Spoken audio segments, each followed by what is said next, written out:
Hello everybody, Shrouded Hand here.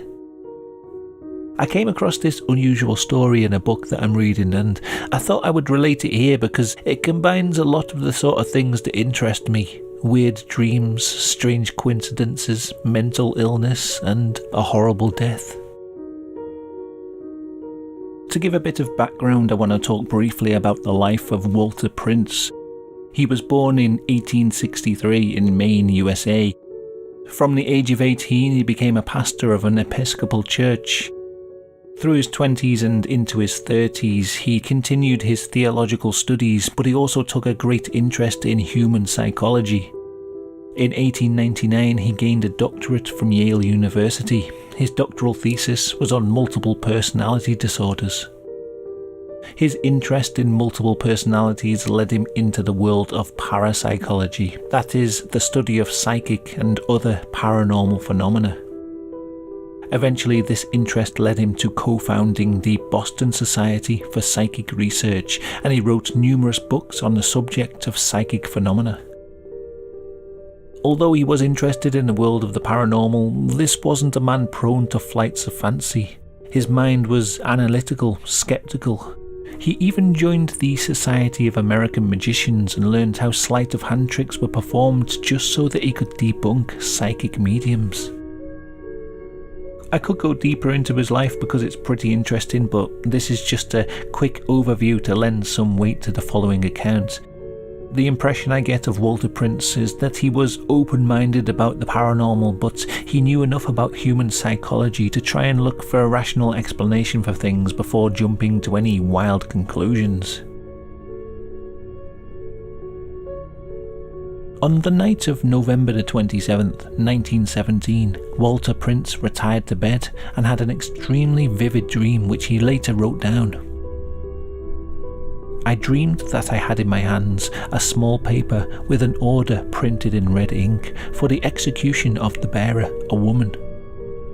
I did not seem to have any distinct notion of the reason for her condemnation, but it seemed that I inferred that it was for a political offence, and some thought of the French Revolution seemed faintly connected with it. The woman appeared to have voluntarily brought the order, and she expressed herself as willing to die if only I would hold her hand. I remember her looks quite well. She was slender, of the willowy type, had blonde hair, small girlish features, and was rather pretty. She sat down to die without any appearance of reluctance, seeming fully calm and resigned. It was not clear where we were, but she seemed to me to be in a chair. I should have thought her about 36. The light went out and it was dark. I could not tell how she was put to death, but I soon felt her hand grip my hand and I knew that the deed was being done. And then I felt one hand of mine on the head of her hair, which was loose and severed from the body, and I felt the moisture of blood. Then the fingers of my other hand were caught in her teeth, and the mouth opened and shut several times as the teeth refastened on my hand. I was filled with the horror of the thought of a severed but living head. Here the dream faded out. When he awoke from the dream, he was gripped by how real it had seemed. He felt that it had some sort of deeper significance, so much so that he related the details of the dream to his wife and his secretary later that morning.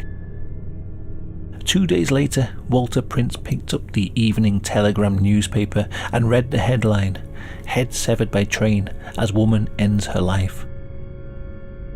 The article told of a woman who, at around 11:15 p.m. on the 28th of November, had gone to the Long Island Railroad station at Hollis and laid down in front of a stationary train with her neck across one of the rails. As the train pulled away from the station, it very slowly rolled across her neck, decapitating the head from the body. The woman's name was Sarah Hand. A few months before the incident, she had lost her child. Since then, her mental health had deteriorated and she'd begun treatment at a mental institution.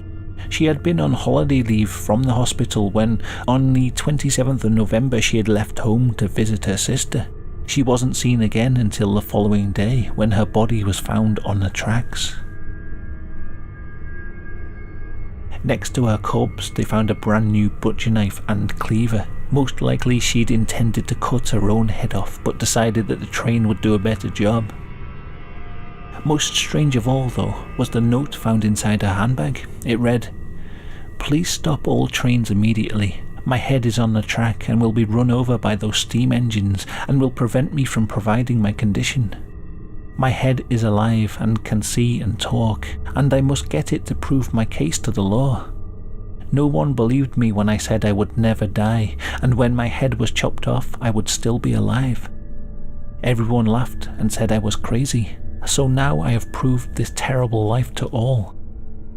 Please have all the trains stopped to save my head from being cut in fragments. I need it to talk to prove my condition and have the doctor arrested for this terrible life he put me in." Just like the severed but living head in Walter Prince's dream, Sarah had developed the delusion that her head would continue living once it was cut from her body. There were other strange similarities between her death and Walter Prince's dream. The note in the handbag and the execution order that the dream woman had brought voluntarily, being willing to die. Also note the significance of hands in the dream.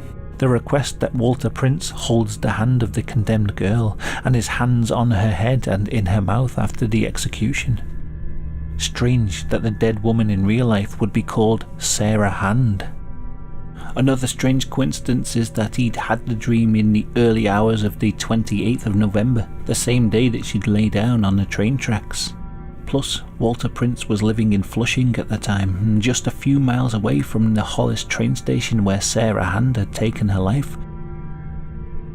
He was so amazed by the details in the newspaper that Walter Prince tracked down the woman's husband, and in January the following year he visited the house. He was shown pictures of Sarah. The face of the woman in the photographs was not the same as the woman from his dream, but other details were very similar.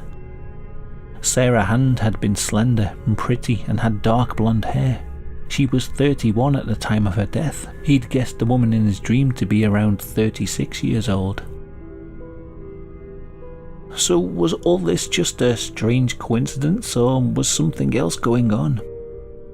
In lucid dreams, I've sometimes walked around just looking at how everything was made up.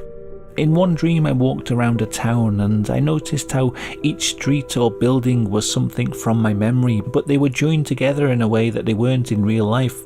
For example, I could be walking down a street near my childhood school and I would turn a corner and I'd be on a street where I went to work, even though in real life those locations were miles apart. On the flip side of that, in real life, I've sometimes visited a completely new place and had a strange sense of déjà vu, and then I'd realised that I'd dreamt of somewhere very similar in the past. This made me wonder, if dreams are stitched together from events that happen in our lives, could they also incorporate future events? Sigmund Freud had this idea of condensation in dreams. This means that certain symbols and figures that you see in your dreams are actually multiple thoughts and desires condensed into one image. For example, a man you meet in your dream might be your dad, your boss, your doctor, your teacher, all combined into one person representing some kind of male authority figure. The woman in Walter Prince's dream didn't have the same face as Sarah Hand, and he thought that she was dying for some political reason. Could this dream woman have been a condensation of multiple figures, past and future? Theoretical physicists like Carlo Rovelli have argued that time is just an illusion. Our brains perceive time as flowing in a straight line, but really this is just our way of making sense of things. Our brains sort sequences of time into past, present and future to try and make sense of things. Perhaps our dreaming brains have a way of bypassing this. But I've got to admit, I don't know enough about loop quantum gravity to make sense of his ideas. Let's just go with the most rational explanation and say that it was just a big coincidence. Isn't that creepy enough in itself? To dream of a woman being willingly decapitated and her head still being alive after it's been removed from her body. Then, just a few hours later, a few miles away, a real woman decapitates herself under the delusion that her head will still be alive after it's removed from her body. remarkable and chilling whether you believe in the paranormal or not. And on that fence-sitting note, it seems like a good place to stop. I swear one of these days I'm going to finish a video just by going, I don't know, the end. But I've said it before, these kind of weird stories with no conclusive answer are the kind of thing that I enjoy covering. Stories that leave you thinking about them after you've finished are the kind of ones that stick in your memory. Hopefully this means you'll remember this video and come back to watch some more. Maybe. Let me know what you think in the comments. Eerie coincidence, strange premonition, or something else entirely. Thanks as always to everyone on Patreon and PayPal who is supporting the channel. Thank you very much to all of you. If you like weird stories with no proper explanation, then check out my Sandown Clown video. A link should be on screen now. It's one of my favourite videos that I've made, so check it out if you haven't seen it already. I think you'll enjoy it. Okay, thank you for watching. Until next time, goodbye.